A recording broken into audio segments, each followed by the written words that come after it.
Hello, and today I'll be teaching you all about how to use OBS or Open Broadcast software.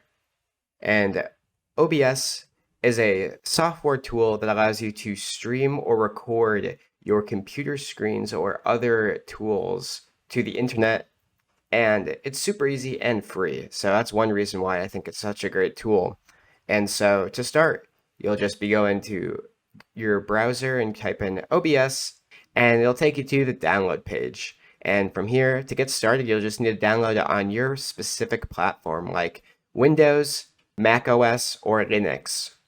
Now, once you open it for the first time, you'll be met with a couple of black and gray boxes with a couple of labels.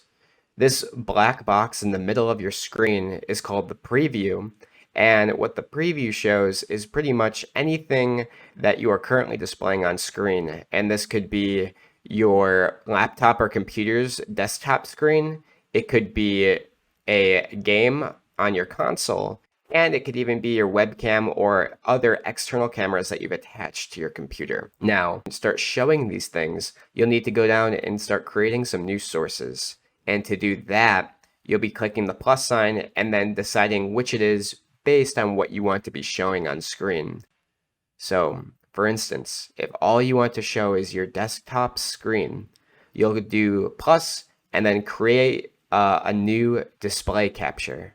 And then you can also have things like audio and microphones be set up by doing audio input, and then making sure that all of those are ready for your specific scene.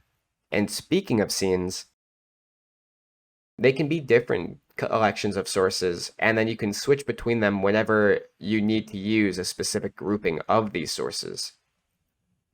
Each one will have specific preset settings, and you can make them yourself right when you set up the program for various types of actions. For instance, you may want to stream a game with your face or webcam in the bottom right so that it's not taking up the whole screen, and viewers can then watch your gameplay.